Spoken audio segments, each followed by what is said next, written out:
Can we speak about the Hands of Liberation? We most certainly can. It almost feels like a companion fruit to Luffy's Devil Fruit, doesn't it? Luffy awakens and signals the Drums of Liberation, and then maybe Kuma has the hands to play said Drums of Liberation. Thinking about it like that, the Nikyu Nikyu no Mi is probably the Devil Fruit that grants the most freedom. Obviously, you can go anywhere in the planet, wherever you want. You might even be able to go off planet. If you're, say, a cyborg who doesn't need to breathe in space, why not zap yourself to the moon? But you can also escape tight situations with ease. You can repel any attack, and if the attack is overwhelming, then you can just whisk yourself out of any danger. And then if you're feeling something you don't want to, you can just get rid of it. Or if you've had a bad experience, not necessary, just wipe that their memory. So much freedom, and all of this in contrast to a lifetime of enslavement. Because we know that once he grows up, Kuma is going to become a world government servant. Because before we knew anything else about him, what we knew was that he was by far the most loyal warlord of the sea, eventually losing free will and free thought and just ending up as a shell. A shell with the most free power in the world. It's twisted irony. But it also works because Kuma rarely uses this power on himself. He primarily uses it to liberate others and then remains behind to take on their consequences. A small example of which was when he removed the pain of the two kids, and that pain, it has to go somewhere, right? I suppose it could just remain in bubble form like Kuma's memories, but I feel like what happened is that Kuma then went and absorbed their pain himself, because he is on a very Jesus-y trajectory right now, suffering for the sins of others and such. And it continues to make Sabaody a lot more impactful in retrospect. Because of course our Joy Boy was saved by the Hands of Liberation, whilst Kuma put himself in a position of enslavement, aka not very liberated. He's always sacrificing himself for the sake of others, and it makes me real curious to find out just how many people he saved by becoming known as the Tyrant. What we know is that Kuma eventually becomes the king of the Sorbet Kingdom, but I can't see him striving for that position himself. It might more likely be that everyone else in the Sorbet Kingdom elected him as king, as they see him as the best person for the role, which Kuma reluctantly accepts. But then, problem. This leads to a tricky situation, because now that he's the king, this alerts the world government to his existence. So they threaten to bust a call or emu blast the Sorbet Kingdom unless Kuma gives in to their demands. But also Saturn knew that Kuma knew about Nika. So Kuma must have had to pay a huge cost for the world government to leave him alive and let him work for them as a warlord. And you know, for most of my time as a One Piece fan, Bartholomew Kuma has widely been considered to be the most boring and unpopular of warlords. Like, he barely, and I guess that's a pun, he barely scraped into the top 100 in the global popularity poll. He was 98th, and now I think we're on the verge of solidifying him as an all-time fan favorite. Of course, there's now speculation wondering if the Nikyu Nikyu is a secret mythical Zoan. That's the floodgate that Luffy's fruit opened up. Now everything is a hidden mythic. It's also not lost on me that the Hands of Liberation are probably going to be used one last time on Egghead Island, perhaps to give Luffy that one final push of liberation. And when Kuma arrives, it will probably be his final act. Narratively appropriate, because by that time we'll have gone through his whole life. We'll have seen his entire journey just in time for its ending. The fact Kuma wears a jacket with a target on it as an adult makes such sense now too. You know, I've genuinely never thought about it that way, but that is 100% true. Modern day Kuma wears a coat with crosshairs on it. Instead of a target on his back, he's wearing a target proudly on his front. And of course, moving from archery to some more advanced weaponry also represents how his body has evolved as well. It's one of those things where I'm like,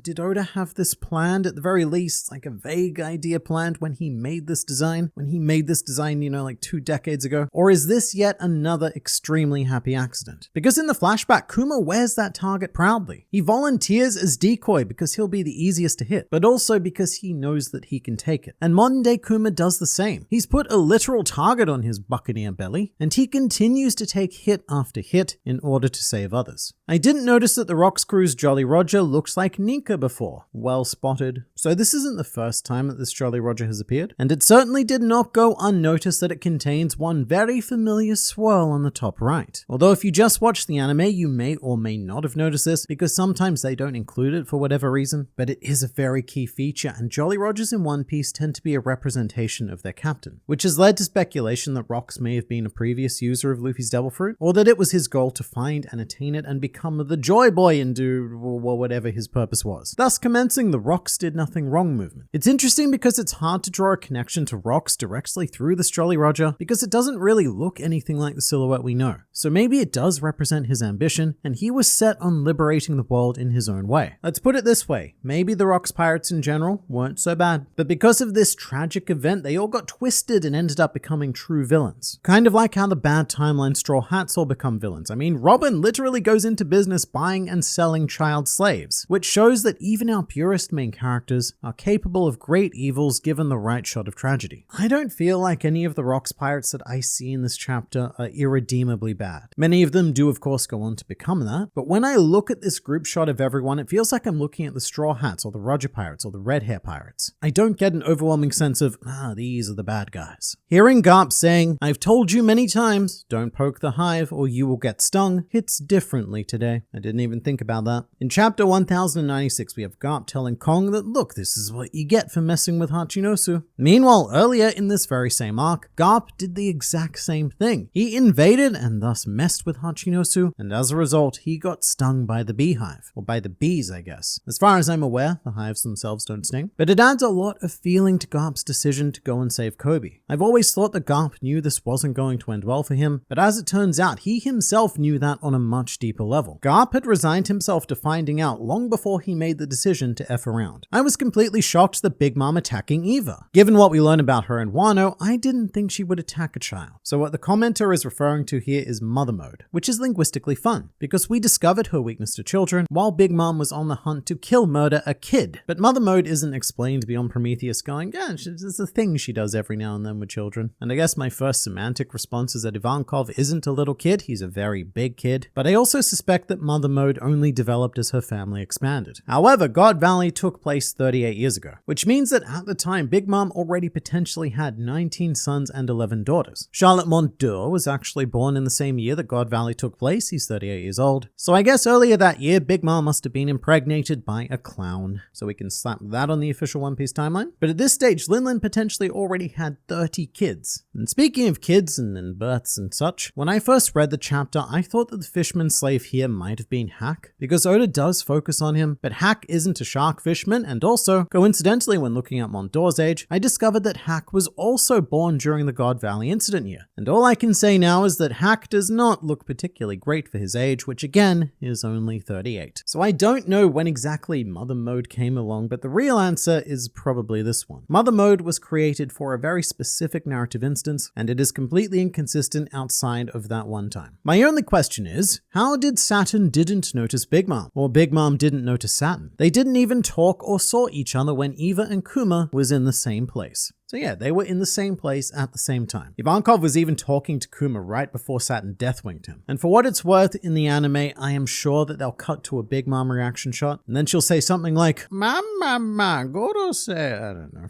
I don't know exactly what it'll be, but it'll be something that fills time and doesn't contribute to the story, because they are not going to miss that opportunity. In fact, I would expect this whole flashback to be significantly longer in the anime. I reckon Captain John's treasure is one of those chests that has been hidden away. That's a fun idea, because he was obviously very keen on taking whatever the Rocks pirates were there to grab, with that line about, my precious treasure, and we still can't account for all of these chests. Now, in the chapter review, I did fail to mention that the world government actually stole something from Hachinosu, which the Rocks pirates were there to retake. However, whatever that treasure was is almost certainly one of the devil fruits, because that's the information that Jinny leaked. So whatever Captain John is thinking is his treasure, and whatever the pride and joy of Hachinosu was, is still probably one of the fruits. Back to John though, weirdly enough, we were never told if Buggy actually found Captain John's treasure. Luffy gave him a map to Captain John's treasure, and Buggy expressed every intent to go and seek it out, but then he got invited to become a warlord, and we never heard of it again. I always assumed that he found and used Captain John's treasure to fund Buggy's delivery and start paying for all the mercenaries, but that may not be the case. The title of warlord might have been enough. But with the chests, right, we have Kuma, we have Kaido, we have Shanks. That leaves 3 chests and 4 devil fruits unaccounted for. And my favorite theory that popped up is that all 6 chests somehow ended up on the island of rare animals, but only after they had their fruits taken. Because if you include the one that Gaimon wears, there's exactly 6 empty chests on that island that don't look too dissimilar from the God Valley ones. It would be such a One Piece thing to do. For Oda to drop this treasure chest bombshell, and then the answer is that they ended up in the most irrelevant location possible. And we basically saw them in the manga equivalent of a filler chapter. Please speak on John and Kureha sharing the same laugh. So I'll get to the laugh in a bit. But there is definitely a strong aesthetic similarity between John and Kureha, in that that they're both lanky, long-haired, bottle-wielding, smiling maniacs, and they do have very similar facial features, with their pronounced sharp noses and chins. At face value, I would absolutely believe that John was Kureha's son, and that's where he picked up his permanent alcoholism. Even as a zombie, he always needs to have a bottle. However, the laughs don't support this. Kureha's unique laugh is hee hee hee, and it's meant to evoke the sense that she's a scary witch. And John's laugh looks pretty similar because you've got two katakana that represent the HE sound, which in English I guess we would go hee hee, but in Japanese it's more like heh heh. So overall his laugh is more like heh. So we did strike out on the laughs, but I do think we should keep this idea in mind because Kureha does have some connection to Roger. She was the first person in the series to say his real name, Goldie Roger. So whether it's through John or not, there is still something more here. We can see Big Mom's chef right next to Whitebeard. There is so much about this chapter that I didn't clock the first, second, or even third time I read it, and in this case it took this comment for me to see him. But yes, that is Struysson in the bottom right hand corner of the Rocks Pirates panel, and I guess this means that he may have been the chef of the Rocks Pirates, which would have been hilariously awful, because he probably just fed everyone but Lin logs and stuff. The narrator did say that Struysson was a failed pirate chef, but that was before he found child Lin. But you know what, we've talked a lot about what we did see, it's also worth discussing what we didn't see. Of all of the revealed Rocks members, Higurashi wasn't seen. And we don't know for a fact that she was part of the Rocks Pirates, but she did know Kaido and she definitely met Shiki, because she used his face in the Oden flashback. And it's even possible that the beautiful woman's face she used could have been Buckingham's Stussy. So we're not going to talk about Jinny being Jewelry Bonnie's mom. Not really, because I already did that with the last chapter. In this one, I do think the connection to Bonnie grows stronger, because Jinny continues to love eating in the line about gluttony, and also we see the kids that eventually grow up to be part of Bonnie's crew. But I feel like we'd already put things together in 1095. But just in case anyone is unaware, Jinny is almost certainly Bonnie's mother, unless Bonnie is a clone of Jinny, which after Egghead Island is a caveat that I need to add to every single idea. This theory is probably correct unless clone. However, while we're here, I should also say that a new wave of thought has sprung up offering the idea that Jinny is Bonnie. I've seen a lot of people say that Kuma could have removed her memories because that's a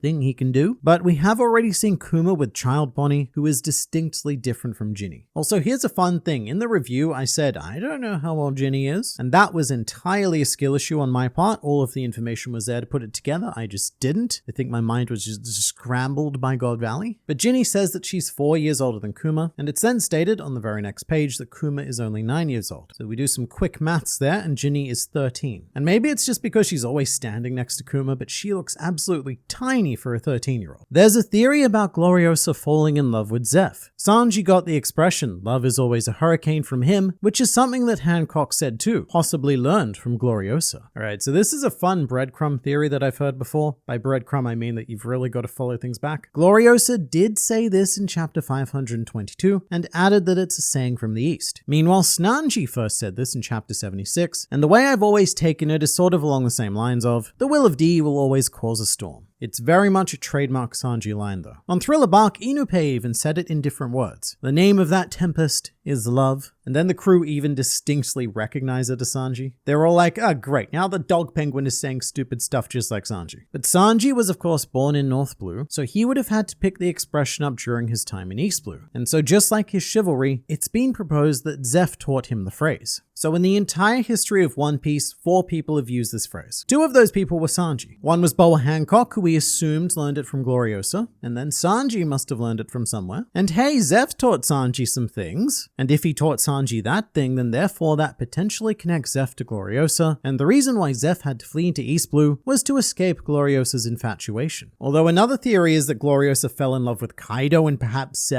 how should I put this, succeeded in the physical manifestation of said love. And thus, we have Yamato. I don't think the ages line up very nicely on that one though. Yamato was born 10 years after God Valley, and the Rocks Pirates had long since broken up. Also, do you want to know a crazy fact about Amazon Lily? It wasn't supposed to appear when it did in the story. Luffy probably wasn't going to be sent there because Oda wanted to save its reveal for later. However, Oda moved it forward so that the Amazon Lily arc would be finished by the time his daughter started school, because he was worried about the amount of scantily clad women on the island and how that would impact his daughter at school. That comes from a TV interview he did in 2019. That was also when they went inside of his house and filmed all of the wacky crap that he has. But you let me know in the comments, who do you think Gloriosa fell in love with?